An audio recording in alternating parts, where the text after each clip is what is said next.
Good morning. Good morning. Welcome to the Walkthrough Radio Show. Kevin Walker, Jason Collins, right here on Never Had It So Good Sports Radio. Walk, man, we got a full slate today. I'm looking forward to it. But first, man, how you doing today, Yes, brother? sir. Doing well, man. If you're watching on YouTube, you can see my smiles big, man. We had a great day of football yesterday. Looking forward to a great day of football today. Just a lot to dive into, Jay, and this is the best time of the year as far as I'm concerned. How are you doing this morning? Yeah, I'm good, man. I'm good, man. And like you said, if you're watching on YouTube, check us out, the Walkthrough Radio Show. Yeah, Subscribe, like the videos, guys. We're trying to get that channel up and running. And again, K sir. Walk, ladies and gentlemen, has not disappointed. He's rocking the Last Dragon t-shirt Yes, sir. today. So he's keeping it rolling. Uh K Walk, yeah, like you said, man, we got some great stuff. I'm going to take the college football, ladies and gentlemen, the first half Mhm. hour. K Walk's going to get you all set with the NFL the second half hour. We're also going to talk some Lamar Jackson as well and his contract situation. So let's get Yeah. into it. First of all, K Walk, I know this isn't an official topic, but do you think Scott Frost's key card is working this morning after Wow. Nebraska goes down last night? Jay, that's a tough one, man. I can't see it. I can't see it happening, Jay, to be honest with you. I cannot see it his key card working. If it's working now, it's just because he needs to get his stuff out of there, Jay. That's the only reason I can see it working. I can't see him. I can't see him going into week 4 or week 3 for them, or week 4 for them as the head coach there, Jay. I just can't see it, man. That's a tough loss. First loss we said was tough at Northeastern, and then also the second game, they had a tight one that they should have lost. But right now, man, last night's game, man, and they paid, I believe it was reported they paid Georgia Southern like 1.4 million or whatever it was, and Yeah, then they lose yeah. on top of that in Lincoln, Jay. So I don't see it happening, Jay. I think this is, and everybody's calling for him right now. So Yeah, man. He's definitely on alert. We'll be watching that for breaking news. But let's get into it, man. One of the things I love about college football, yesterday I was like, I don't know if there's going to be that many great games, and then it turned right, out that a bunch of games that people weren't expecting turned into some really good ones. But let's start yeah, with Alabama and Texas, man. This one went a lot different than a lot of people expected. Texas gave Alabama everything they wanted and yeah. more. But Bama showed that championship medal. They got out of there with a win. What'd you think of the Alabama Texas game? Yeah, I just thought that it was obviously a good game. You saw the outcome of that, and we were going back and forth, in our thread, with this play, about this play, that call, this call, what have you. I just thought that it was Texas came to play. They fed off of that crowd. That crowd was tremendous in Austin for sure.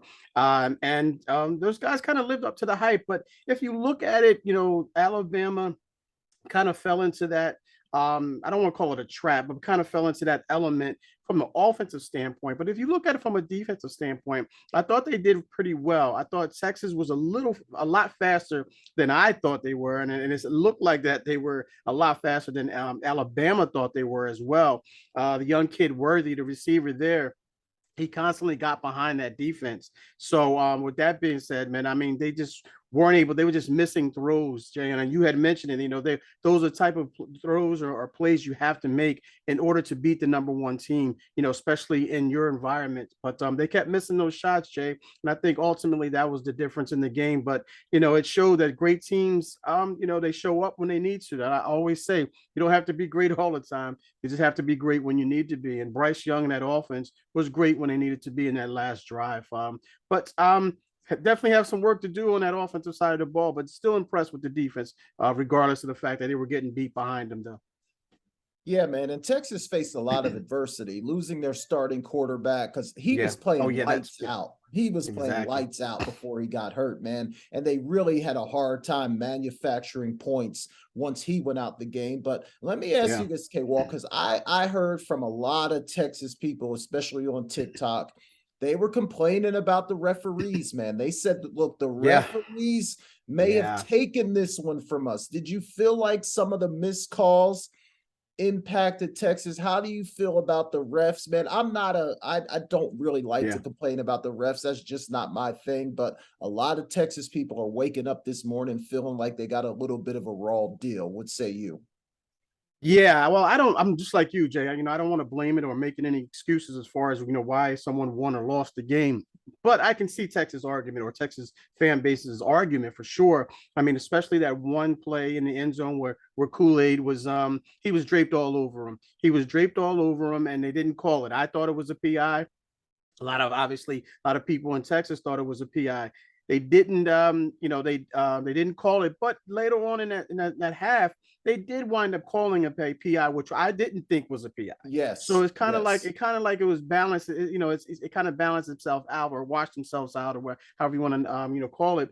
But I thought that it was. I can see where Texas's fan base can come from that because you're talking about the number one team. You're talking about Nick Saban and Bryce Young and those guys. So I can see where they can have an argument there, but I don't think it played a huge part because they still had a chance to win that game at the end. They just had to make those big stands, that big stand, and with what I think was a 1 minute and 29 seconds to go. They still had their opportunity to win that game. Yeah, man, I'm with you. Like I said, man, for the record, I am not a person who likes to point to the refs. I think there's bad calls in every football game. There's missed calls on both Yes, sides in every football game. So I absolutely. am not a, hey, let's blame it on the refs kind of guy. But I do think that all penalties aren't created equal. And you talked about the Right, I agree. PI in the end zone that was not called. That could have been an opportunity for Texas to potentially score a touchdown. The Yeah, face mask that was not called right before yeah, halftime, that could have been an yeah. opportunity for maybe Texas to add a touchdown.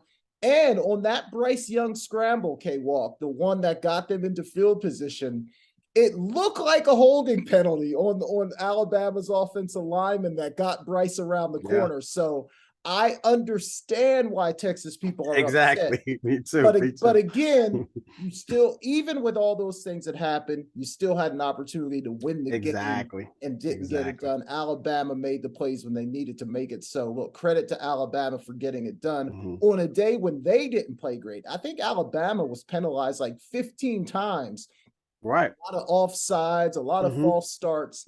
That was not Alabama football the first 3.5 quarters of Exactly. that game. But again, champions find a way to get it done. Alabama won the Indeed. game, so credit to them. But I do think the future is bright in Texas, man. They looked like a For football team sure. that's definitely on the rise.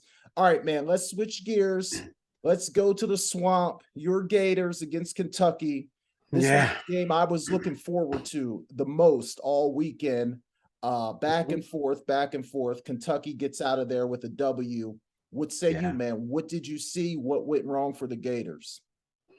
Yeah, I just think it came down to Anthony Richardson. I thought what he did was the same. Well, he did the total opposite of what he did last week against Utah, and that was he rushed a lot of his passes. I mean, a lot of his passes. Last week he was a little bit more patient. He was a lot more patient, a lot more calm, in control. This week it just seemed like he was just off. He was just the timing was tremendously off.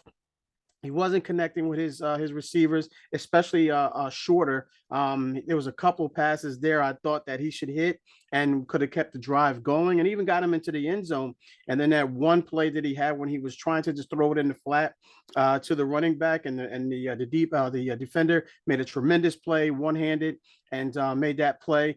And then the pick six there as well, where the running back wasn't even expected to get the ball. It looks like he was just clearing out.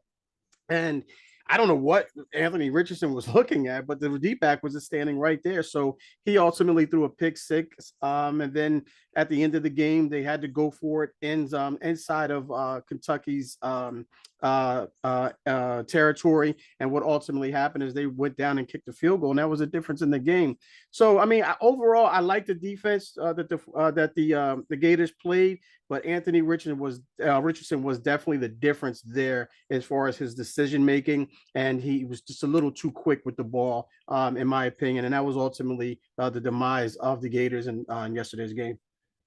Yeah, man, I 100% agree with you. I thought, number one, I thought Florida's defense played great. I mean, because, Kentucky Yeah. comes in, a lot of hype around this team. They've been getting better and better every single year. And I thought Florida's defense looked outstanding. But it's amazing how Anthony Richardson was so good in week one and was really the Yeah. difference in them beating Utah.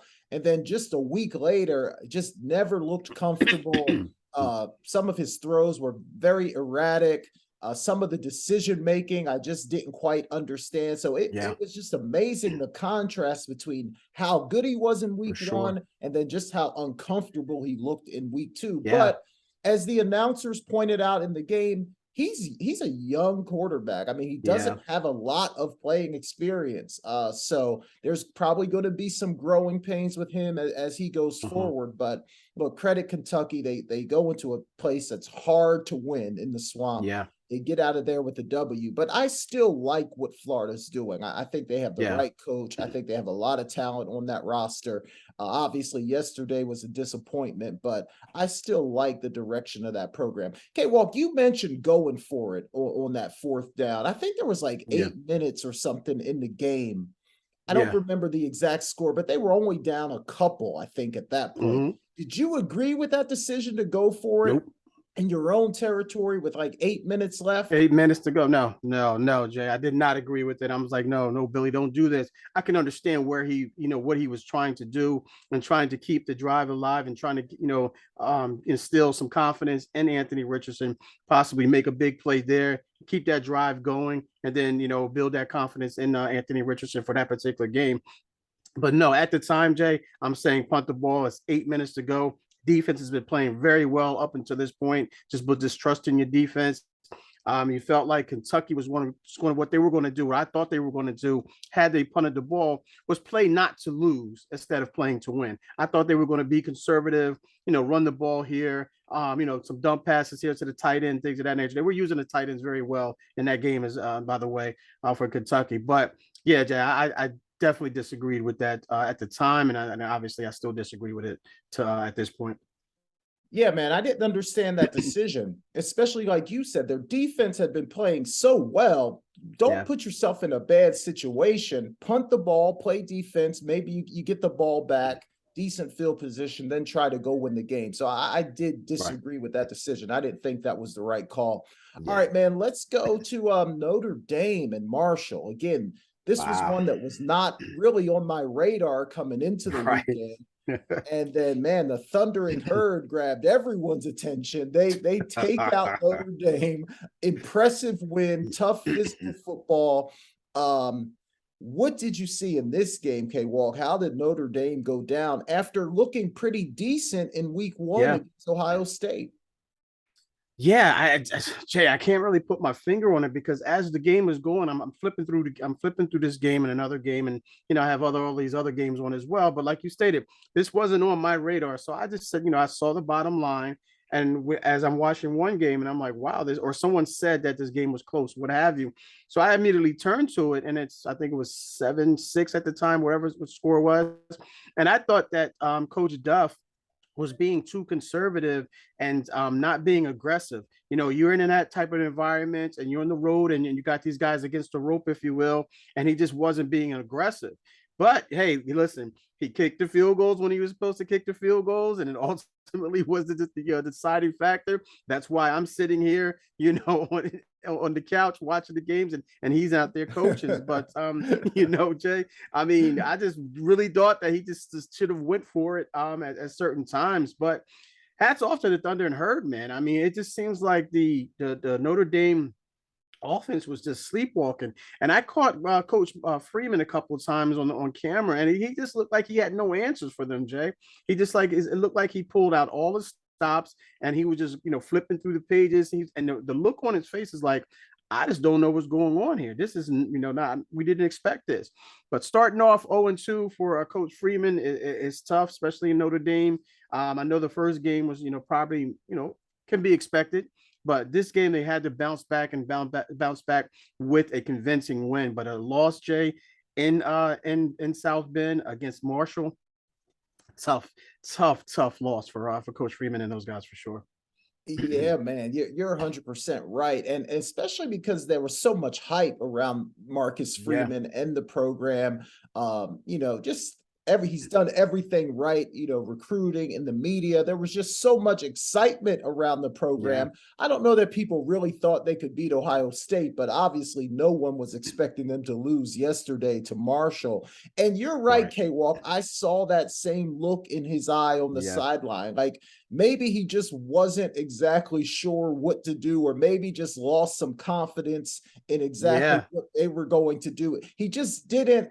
I don't know. I was just looking for a little bit more out of him, and I just didn't see it, K Walk. But look, I still think, as I said before, he's the right guy for that job. They got for to get sure. a little bit more talent in there. Like on Yeah, offense, when your best player is your tight end and you really don't have any weapons yeah, on the outside, man, that makes it awfully tough. So I think they got to add some yeah, more talent on the offensive side of the ball. They're going to be okay, but I think, as you kind of alluded to, he needs to get that thing fixed sooner rather than later. yeah, Like, you don't want yeah. to start losing a bunch of Nope, games at Notre Dame, or they'll not be there. showing No, who, exactly. pretty quickly. So, For sure. man, just a really surprising upset. But again, you got to give Marshall credit, man. They played Oh, for tough sure. physical Hmm. football, went in there and got that thing done.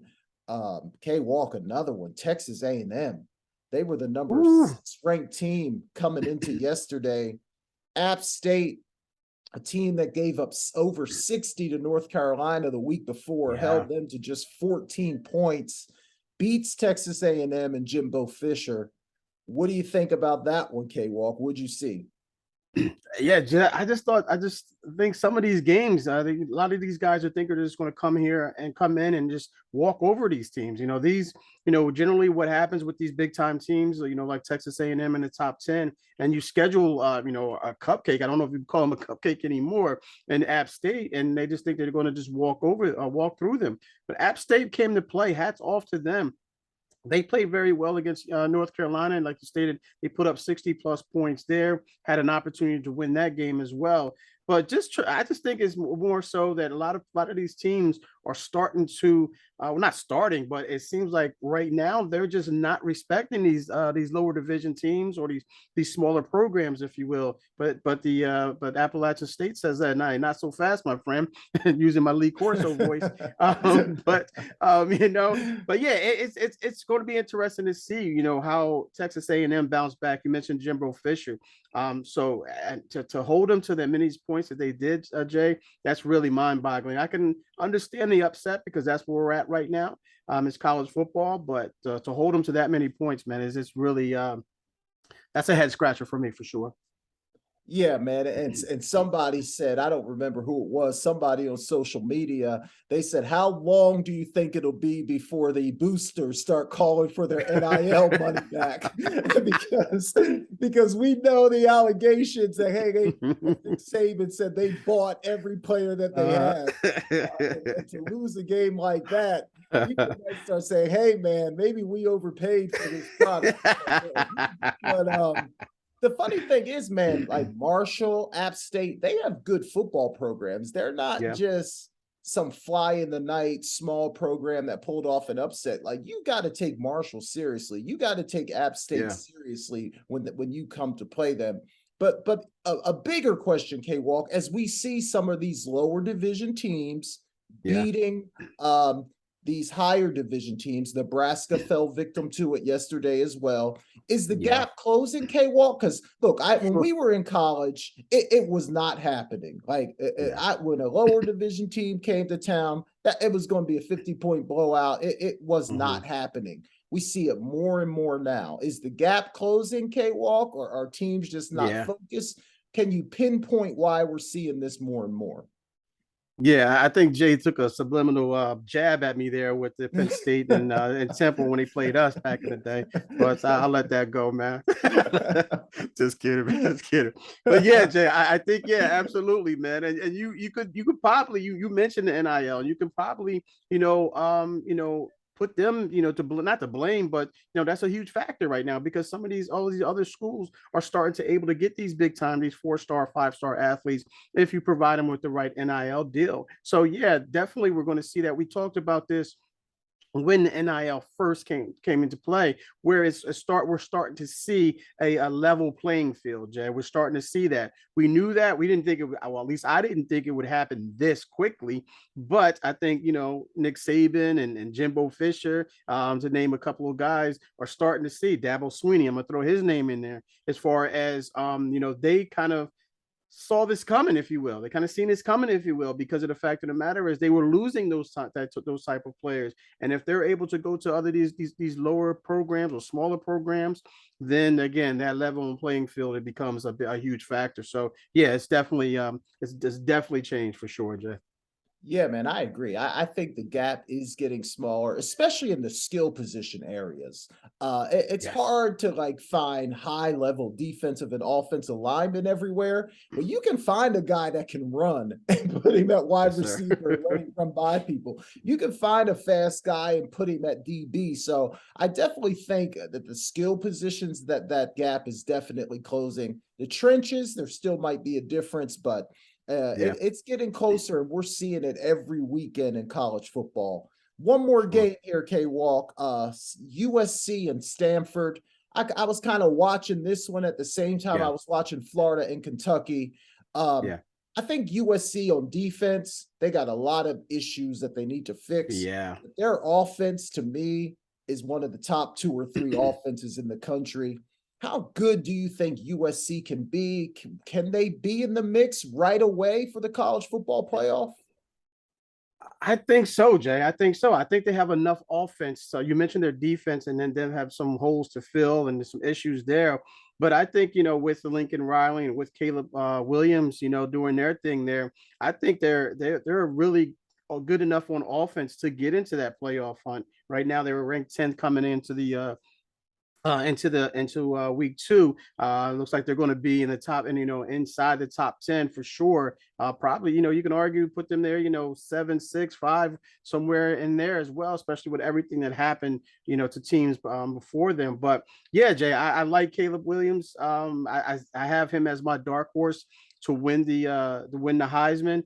I think it was a great move by he and Lincoln Riley to go there. They had, like you mentioned, they have a ton of offense there. Defense needs to work on, and they need to work on that for sure. But yeah, I think we'll start to hear a lot of noise about USC for sure in the playoff talk.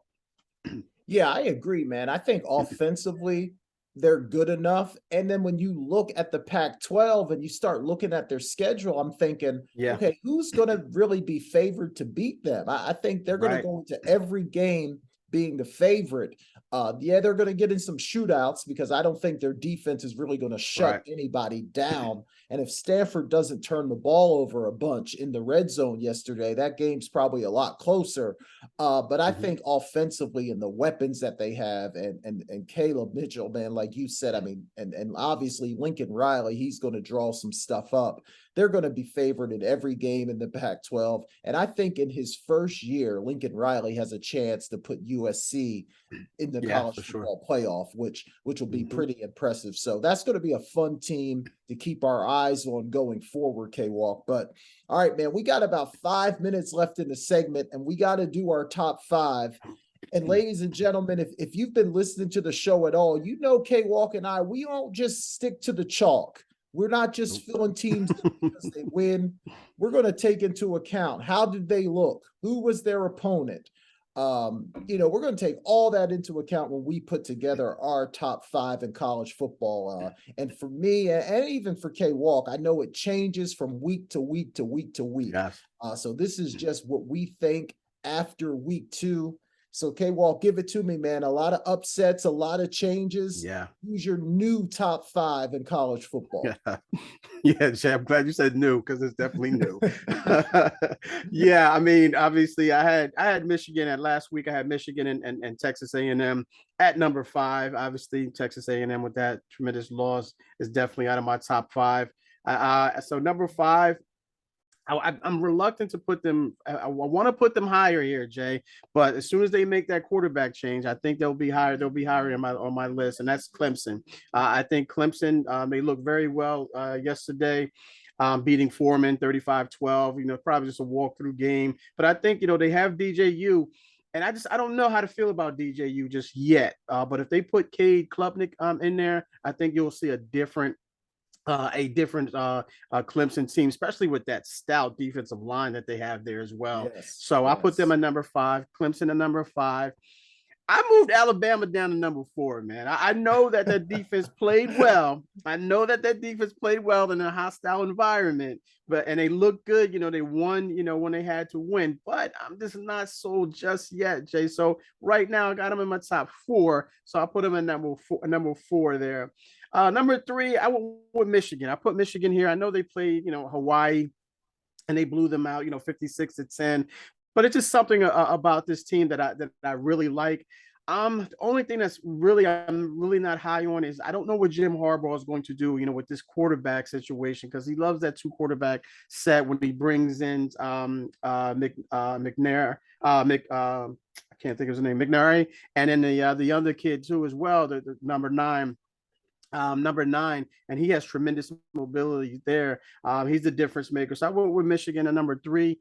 Last week they were number 5. This week I went with number 2, Jay. The reason why number 2, I went with Ohio State. I had them at number 2 last week because I still think they're the best team right now, but right now I think Georgia is playing the best football right now in the country. So with that being said, I'm going to go to Georgia number 1. Last week I had Georgia at 3, so I moved them up obviously because Alabama moved down to number 4 for me. So again, I went Clemson number 5, Alabama number 4, Michigan number 3, Ohio State number 2, and Georgia number 1. I love it, K-Walk. I love it, man. K-Walk, ladies and gentlemen, has Alabama at number 4. I love it, man, because you're right. They did not look great, man. I mean, and people, and going into that game, people were saying Alabama's going to blow Texas out. Texas isn't any good. They can't play with the SEC. And then when you barely escape, I think you got to get knocked down a few pegs. So I love it, man. Like you, I've got Clemson at number 5. Like you mentioned, that defensive line, man, all NFL players, but they still have to figure out their offense. Like against Furman, I think they played yesterday. Still just doesn't look right. And maybe the quarterback change is what they need, K-Walk. So they're sitting at number 5 right now.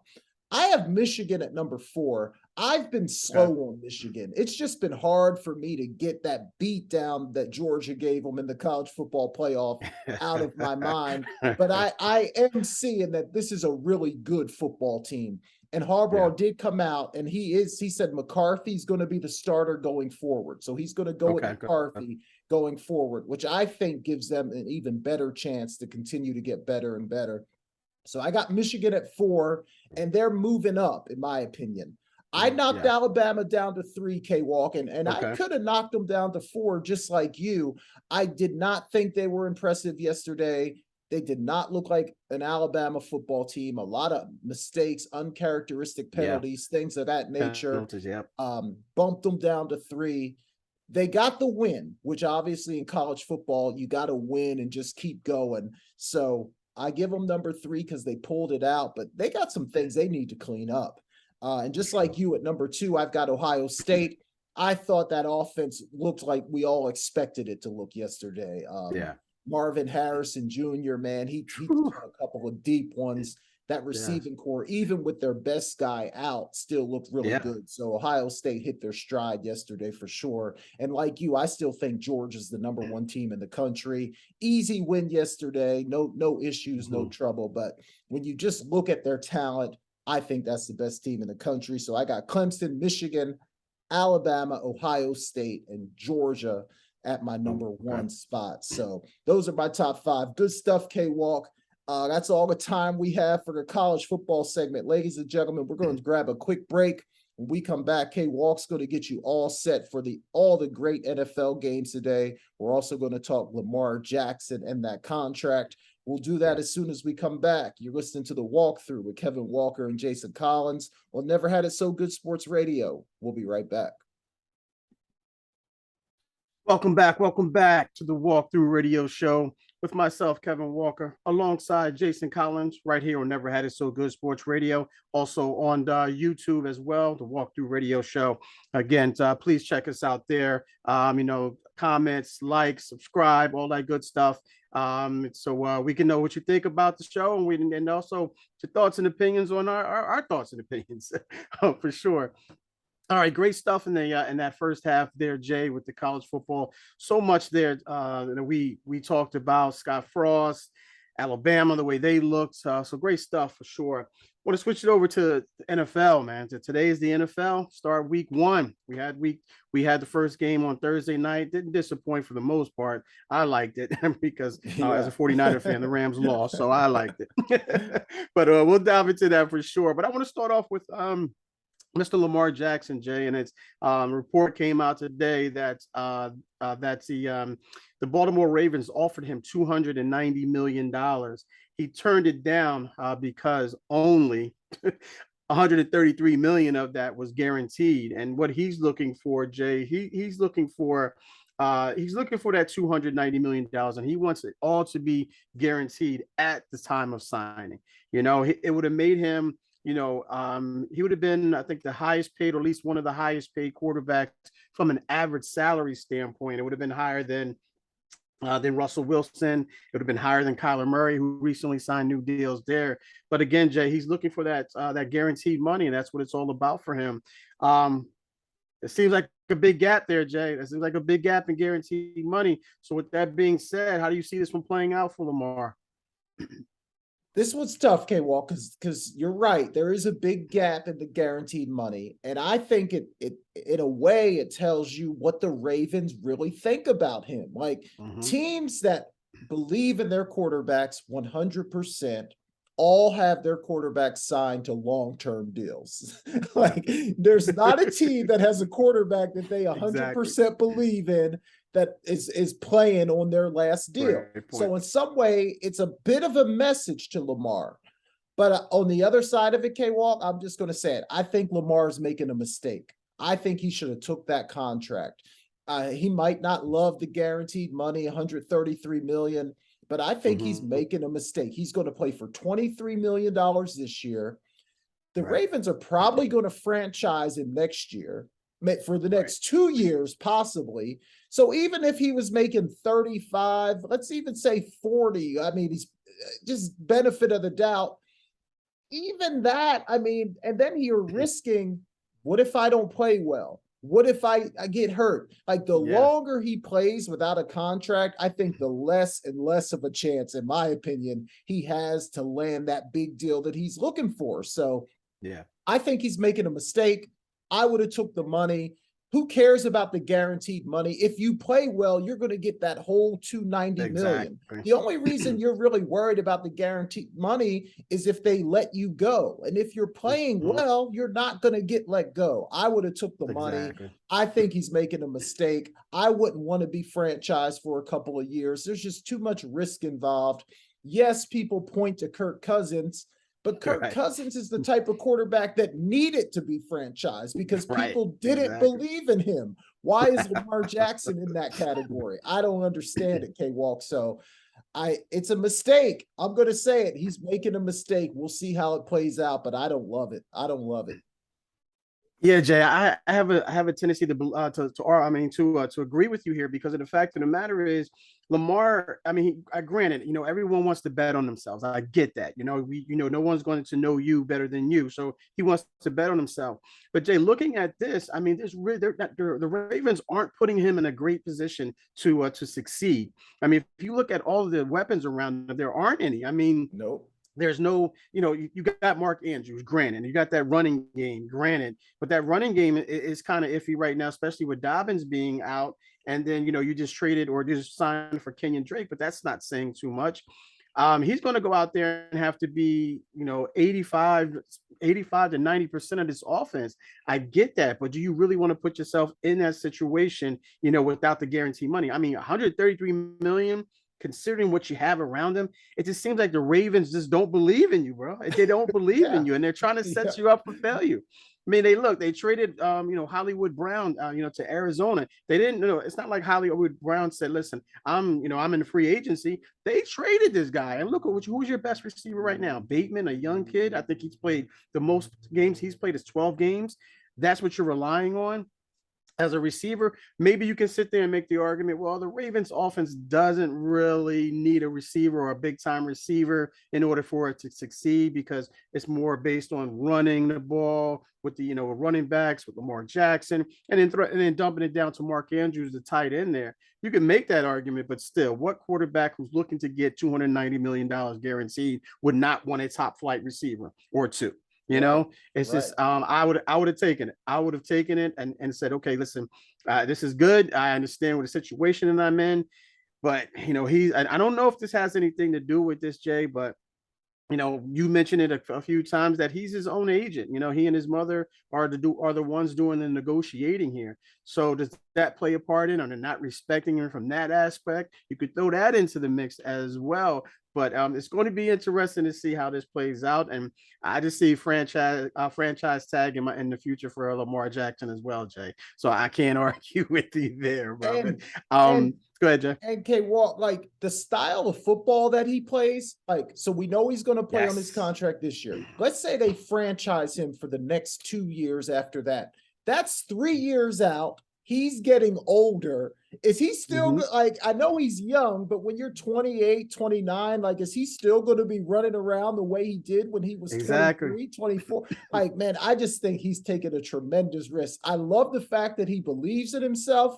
But sometimes, man, you got to take the money while it's on the table. Even if it's not everything you want, you got to take the money while it's on the table.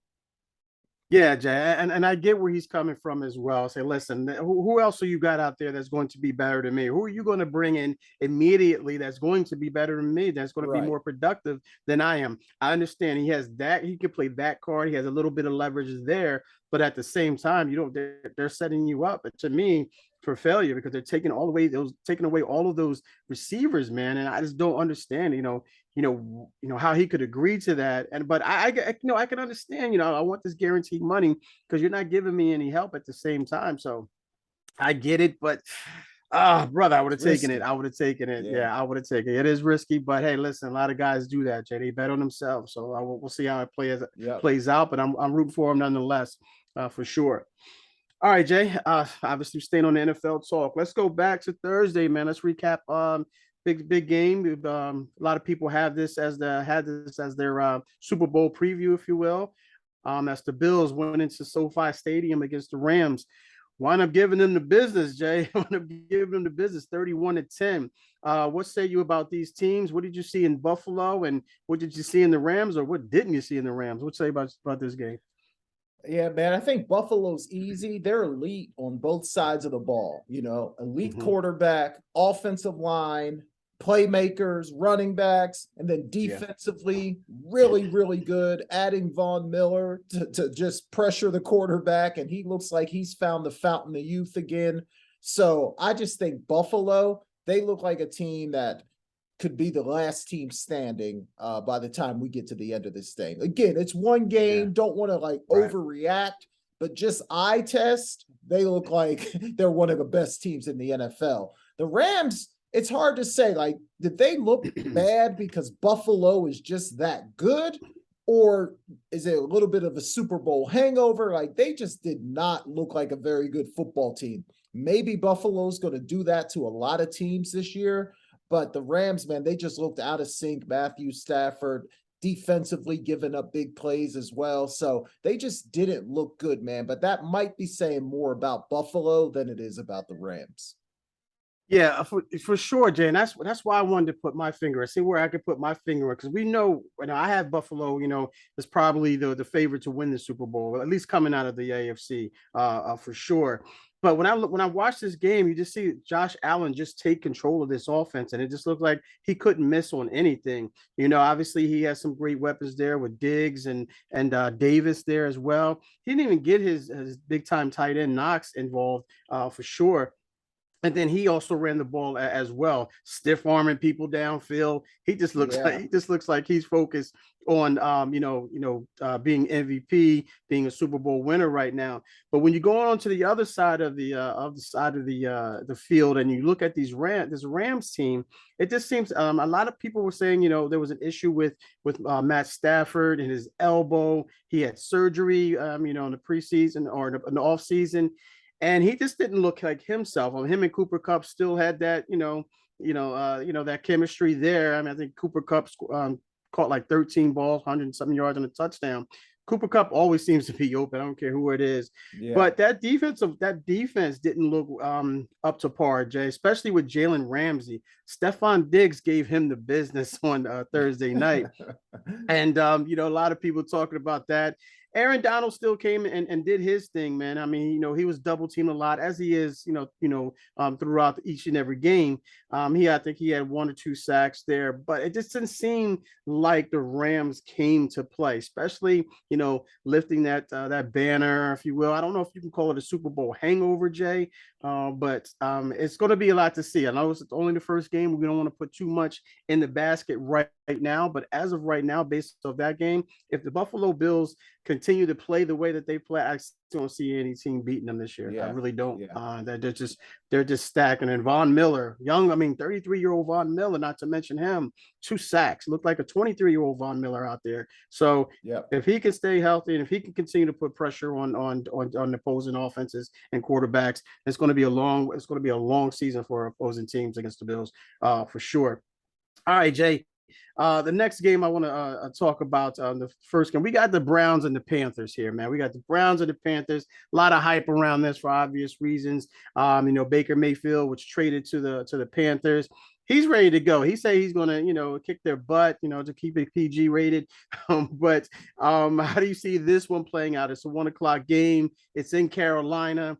You have he has some okay weapons there, Jay. He really does. And DJ Moore, if Christian McCaffrey can stay healthy, we can see a lot of success here. But how do you see this one playing out? And also, what do you see from the Browns as well? I think Baker is going to play well because I think he kind of thrives in situations like this. If he's got a chance to get you back or pour a little salt in an old wound, I think Baker's going to try to do just that. So it wouldn't surprise me if he plays pretty well, especially early in this game. But I think the Browns defense is good, man. And I don't care how much attitude you come into a game with. If Myles Garrett is breathing down your neck, it's not really going to matter. So I think at the end of the day, the Browns defense is going to be the difference in this game. If Jacoby Brissett can kind of manage the game for the Browns, not make any mistakes, you don't have to win it, just don't lose it. I think the Browns are going to get out of there with a win, K-Walk. I got the Browns here at 31-20. So I think the Browns get out of there with a win, but it wouldn't surprise me if Baker plays well. Yeah, I don't know how to put my finger on this one, Jay. I just feel like there's not going to be enough offense. Even though we got the Browns, I just don't know what we're going to get with Jacoby Brissett. I know he's been in the league. He's had, he's been he's serviceable. He's serviceable. I'm not going to take anything. I'm not going to, rank him anything less or more than that. And then, of course, you have Baker Mayfield. He's coming in with a chip on his shoulder. Hopefully it doesn't, make him, have him make bad decisions there. But I have the Panthers, winning this game, Jay. I really do. I have them winning this game. I think that crowd is going to be in there. I think Christian McCaffrey is going to be the difference in this game right now. I'm not sure what the weather is down there. I'm not sure if it's raining or anything like that, wherever the case may be. But I do like the Panthers in this game. This is a low-scoring game for me, Jay. I got them at 20-16 here. So I just don't know what we're going to get with Brissett. And I think that, again, Baker Mayfield's going to be a little too amped up and start to make some mistakes there. So I got them at Panthers 20-6. All right, next game, Jay. We got the 49ers going into Shoulder Field. 2 second-year quarterbacks. You got Trey Lance, big talk around him. 49ers handed the keys over to him. Still have Jimmy Garoppolo as the backup, but then you got Justin Fields there as well. Again, 2 second-year quarterbacks. The weather down there, Jay, out there is bad. I don't know if you saw that, but there's a lot of rain there. So I don't know how to play this one out, Jay, but what say you about this game? How do you see this one playing out? Yeah, it's going to be a sloppy game, man. So the ball security is going to be big because, a couple turnovers can change a game pretty quickly. So ball security on both sides is going to be huge. But for me, man, as I look at it, I'm saying, okay, 49ers have the better team. They have the better defense, better offensive line, better coach. Like it's hard to find something that the Bears have that's better than the 49ers. So I think this is going to be a long day for Justin Fields. I think that 49ers defense is really going to get after him, especially if the weather's not great and they're just teeing off. It could be a long day for Justin Fields, who I like and I'm rooting for. Yeah.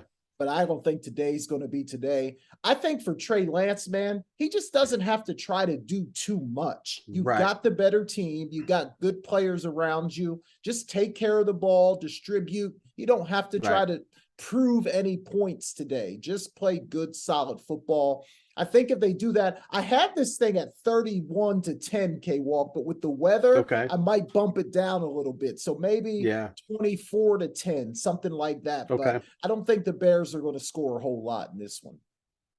Yeah, Jay. I mean, I sound like a homer here. I sound like, a fan here. But no, I agree with everything that you said, as far as, what if you look at all the boxes and you're checking off quarterbacks, running backs, receivers, you're going to see a lot more check marks on your 49ers side than you do on the Bears side. Maybe it could be a wash at quarterback, right now, because you just don't know what you're going to get with Trey Lance at this point, especially in the elements that they're going to be playing in today as well. So I'm going to go with you. I'm going to say the 49ers.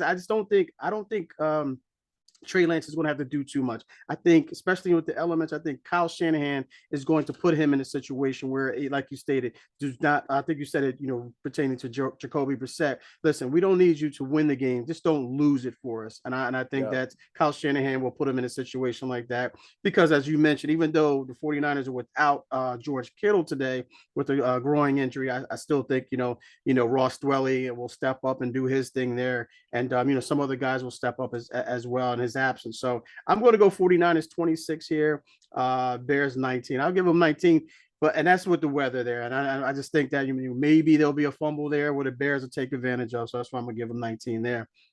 All right, next game is I don't hear a lot of people talking about this game, Jay, but I think it's one that we need to talk about because I think it's especially with this division, and that's the AFC East. There's a lot of teams there that possibly can come out with the exception of the Jets. Sorry, Tim Moore, but with the exception of the Jets, I just don't see them being in that conversation to possibly win this division. And I'm talking about the Patriots going into Hard Rock and the Dolphins. How do you see this one playing out? Yeah, man, I think you're right. This is one people do need to be talking about. This is a weird thing to say, K-Walk, but to me, the Patriots feel a little bit like a mess. They don't have a real offensive coordinator. They're going to have Matt Patricia calling the offense today. This guy is a defensive coordinator, wasn't a real good head coach in Detroit. Why is he calling the plays for the Patriots today? I don't understand it, K-Walk. Sometimes, and we know Bill Belichick is very smart. He's a smart man. But sometimes you can try to outthink the room, K-Walk. And I feel like that's what's happening in New England. Don't overthink it. Don't try to outthink the room. Get yourself an offensive coordinator. So they feel a little messy to me. And this offense that I think the Dolphins are going to trot on the field today is going to be one of the most explosive in the NFL. Yes. Tyreek Hill, Jalen Waddle. Everything we're hearing about Tua is that he looks great. Obviously, he's going to have to prove it come game time. A really good tight end in Gesicki. So I think the Dolphins are going to win today. I have this one at 31-17, K-Walk, because I just feel like the Patriots, they got to get their house in order, man. They haven't been right since Tom Brady walked out the door. They got to get it together, man. Yeah, man. And I just, they lost Josh McDaniels, and we know, the type of awesome offensive mind that he is, and the mismatches that he creates, which is, I think a lot of people don't mention enough.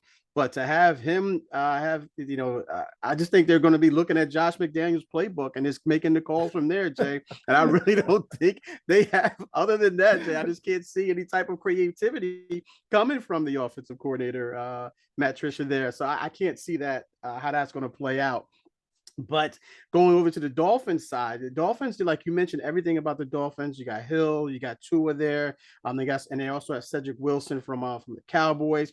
And then they have head coach Daniels there, who was the offensive coordinator from the 49ers last season. So you're going to see a lot of zone running from the Dolphins. You're going to see a lot of play action, a lot of bootlegs, and in that type of offense with a Tyreek Hill, that can spell disaster for a lot of teams. So with that being said, I'm going to take the Dolphins 26-20 in this one. I still think Mac Jones will have an okay game, regardless of how the the game plan is as far as play calling goes there. All right, next game, Jay. We got the Sunday night game, tonight's game, and that's the Buccaneers going into the Cowboys AT&T Stadium. There, man. A lot of talk about these two teams and their offensive line issues. We know that the Bucs have an offensive line issue. They lost some guys, and then of course the Cowboys lost their starting left tackle as well. Not to mention that the Cowboys, their receiving core, Jay, is kind of depleted. I don't want to say depleted, but there's no big names there behind CD Lamb. You don't know what you're going to get with Zeke. I think you know what you're going to get with Pollard. And Dalton Schultz is also a huge weapon here. But the Bucs right now, and I got Tom Brady, who's a lot of people are saying that he's a little distracted, especially taking those 11 days off. But with all that being said, how do you see this one playing out? Yeah, man, I wrote down a couple notes for this one. Like, if the Cowboys are going to win, no turnovers. They can't turn the ball over. They have to run the ball well today if they're going to win. And then somebody has to step up from the receiving core. We know they're depleted, but it's an NFL roster. Somebody has to step up. If they can do those things, I think the Cowboys get out of there with a win. And I'm trying to be consistent, man. I said this was the beginning of the end for Tom Brady. So I'm not going to pick him tonight. Tonight is the night that we start to see the demise. This man is 45 years old, K-Walk. At some point, it has to end. So for me, this is the beginning of the end. I got the Cowboys 24-17. But I'll be honest, I'm the least confident in all the picks we made today. I'm the least confident about this one, man. But hopefully that defense and Micah Parsons, they'll do what they need to do to secure a win tonight. Yeah, for sure, man. And I just think that Tom Brady and the distraction, a lot of rumors are saying that he and Giselle are kind of, on the rocks, if you will. A lot of people making jokes saying, got him, man. A lot of people are saying that, the reason why he's still playing football is because Giselle won't let him cheat, but the NFL will. So I thought that was funny. So I'm, I have to agree with you. I'm not saying it's going to be his demise, Jay, but I just think there's too much surrounding these guys, which is not going to allow them to be successful as they expect to be, meaning the Bucs. I think that defense of the Cowboys will be the difference in the game tonight. So I will be taking the Cowboys tonight, and I'm going to take them in a close one. This is going to be a close one. I think it's going to be a defensive battle. But I do see Dak Prescott having a big-time game, him and Dalton Schultz as well. But I'm going to take the Cowboys here 23-21. So it should be an interesting game. Okay. And then tomorrow night's game, we got the Broncos going into Seattle. So we all know storyline behind this. We got Russell Wilson coming back to Seattle. Seattle right now, they have Geno Locke or Drew Smith, who we don't know who the quarterback is going to be. But I know Geno Smith has been named the starter. But nonetheless, I don't see this being enough right now, Jay, especially with that offensive line of Seattle. And that's one of the reasons why Russell Wilson wanted out. But now Russell Wilson is in a better situation here. Does he come back to the 12th man and bring home a victory for the Broncos? Man, the note I wrote for this is that Seattle's going to miss Russell Wilson. They're going to miss him tonight. I kind of think about it, K-Walk, like you have a girlfriend for a long time, things start getting a little bit rocky. She wants to go. So you're like, go ahead. I can somebody better. Go on, Later, man, you see her in the mall with another guy, she's looking real good, and you're like, darn it, and that's what I think Seattle's going to feel today, man. They're going to see Russell Wilson on a new team looking real good with some serious offensive weapons. I think he's going to light the Seahawks up tonight, man, and they're going to realize what they let walk out the door. I got the Broncos 38-10, man. He's going to light them up tonight, and they're going to wish that maybe they did some things differently. All right, Jay. I don't know if you were speaking from experience. You had a flashback there with that reference. A little bit of everything. I can definitely relate, though, brother. I can definitely relate. But yeah, I'm in agreement with you there as far as the outcome goes, Jay. I think that he has that chip on his shoulder. He's going to show why that he wanted out of there. He's going to show that with the right amount of talent, he can get it done. And it just seemed like Seattle was just reluctant on giving him that those the pieces that he needed in order for that franchise to succeed. Because we saw that he brought a championship there, and then they were one play call away from having another championship as well. And he put a lot of that on Pete Carroll, right? He's still upset about Pete Carroll, whomever made that call. But I think he's going to be playing with a lot. I don't think Seattle has enough to play with these guys. And with the extra added motivated Russell Wilson, I have the Broncos winning this one 27-13 for sure. All right, Jay, we're up against the clock here. So let's go through the rest of the games here instead of going in depth. Let's just give me your picks on these guys, your predictions on this. The first one is we got the New Orleans Saints going into Mercedes-Benz Stadium. Michael Thompson is playing. He's back. Got Jameis Winston as well. But we don't know what we're going to get with the Falcons. But how do you see this one playing out? Prediction here. Yeah, man. Give me Jameis and the boys. I got the Saints 27-17 in this one. Okay. Funny. I had the same exact score. I had the Saints 27-17 as well, Jay. Next game, we got the Steelers going into Cincinnati Super Bowl AFC champions. How do you see this one playing out? This one's going to be interesting, man, because Joe Burrow's still recovering from that appendectomy, so we don't know if he's really going to be 100% healthy. We know the Steelers are going to play well, but I'm still going to take the Bengals here, maybe like a 24-20 game. Okay, all right. We're kind of close here, Jay. We're kind of close here. So I'm gonna take the I'm gonna take the Bengals over the Steelers 23-20. All right. Next game we got the Eagles and the Lions. How do you see this one playing out? Well, as much as I hate to do it, I'm going to take Brittany Jones's Eagles here. I think they actually win pretty comfortably today, K-Walk. Give me the Eagles 27-13.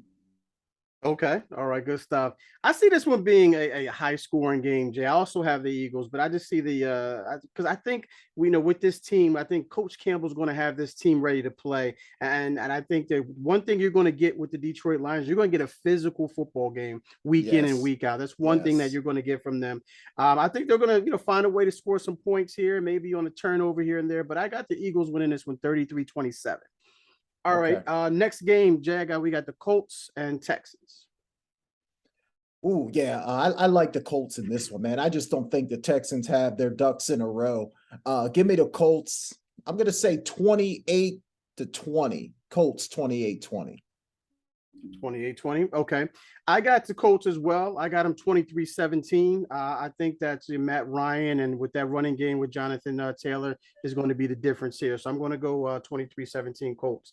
Next game, we got the Ravens going into MetLife here against the Jets. They don't have Zach Wilson, meaning the Jets. We talked about Lamar Jackson earlier. He's going to be motivated. How do you see this one playing out?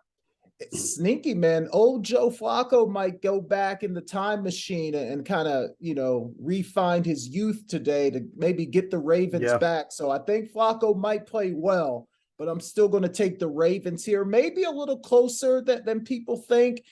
Give me the Ravens 27-23. Okay. I too like the Ravens here as well. I just don't think there's something about the Jets, even though I like Robert Saleh. I just think, with Joe Flacco being, 437 years old, I think, I think it's going to be tough for them to score some points. So with that being said, I'm going to take the Ravens 20 and the Jets 10. All right. Next game, we got these are all 1:00 games, by the way, ladies and gentlemen. We got the Jags going into Washington or Maryland. How do you see this one playing out? Wow, that's going to be a rough one. But I'm going to take Washington. I think defensively, they're going to be good enough to win. Maybe a bit of a lower scoring game. I'm going to say 20-13. Give me Washington, 20-13. Okay. I'm also going to take the Commanders as well, Jay. I got them winning this game 23-20. This is one of those games that's kind of like the battle of the Yeah. bottom, if you will. So yeah, 23-20.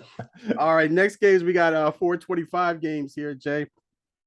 We got the Giants going into Tennessee against the Titans. How do you see this one playing out? Man, I think Tennessee's probably the better team. It'll be interesting to see how the Giants look, but I'm going to take the Titans. I'm going to say 27-20. Give me the Titans. Okay. All right, I'm also going to take the Titans as well here, Jay. I just don't know what we're going to get from Daniel Jones. I mean, I know that running game of the Titans is going to be the difference here. Derrick Henry there, Ryan Tannehill, and ladies and gentlemen, watch out for Malik Willis from the Titans. We may see him in this game, but if we don't see him in this game, we will see him sometime this season for sure. But Yeah. I do like the Titans as well. I'm going to say 30-13. I just don't know where they're going to get that offense from. I don't know where the Giants are going to get the offense from is if Daniel Jones is their quarterback. Maybe if Tyrod Taylor comes in, takes over for him, then I can see some points starting to accumulate for the Giants. But as of right now, Titans 30, Giants 13.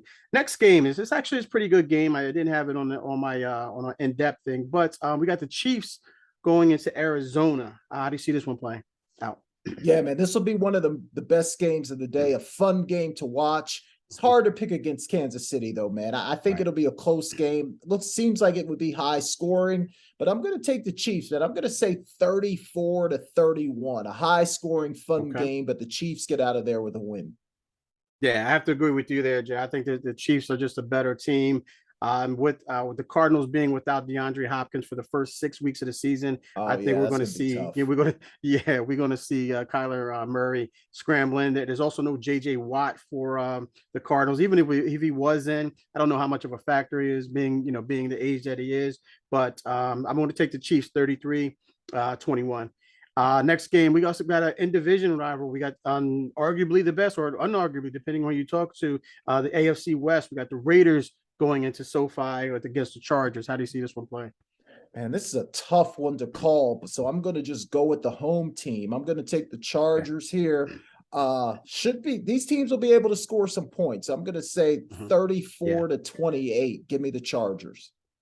Okay, great point. I'm taking the Chargers as well because they're home, and also because I did pick them in this division, as you mentioned earlier, try to stay consistent as possible. But I think I have to agree with you, though. We're going to see a high scoring game in this one for sure. Even though the Chargers do have a really good, solid defense, I still like the Raiders offense a little bit better than the Chargers defense. So with that being said, I'm going to take the Chargers 30, Raiders 27.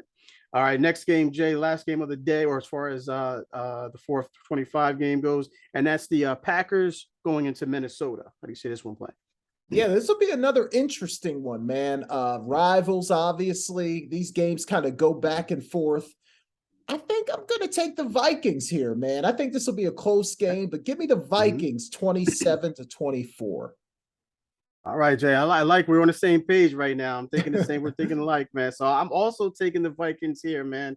I have this one a really close game. I just don't know what you're going to get with the Packers offense because the receiving core is very young. I know Aaron Rodgers had to sit down with them. They had a meeting and everything like that. So maybe they ironed those things out. And anytime that you have Aaron Rodgers, you have a chance. So I'm keeping this one close, but I am taking the Vikings 24-23.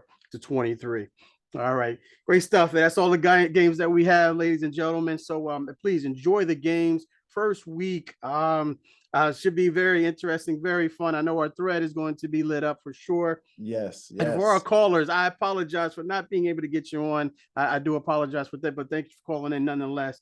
All right, guys. Like I do every week, I like to leave you guys with something. This week, I'm going to leave you with this. Not everything that is faced can be changed, but nothing can be changed until it is faced. Okay, for Jason Collins, I am Kevin Walker for the Walkthrough Radio Show right here on Never Had It So Good Sports Radio and on YouTube. God willing, we'll talk to you next week.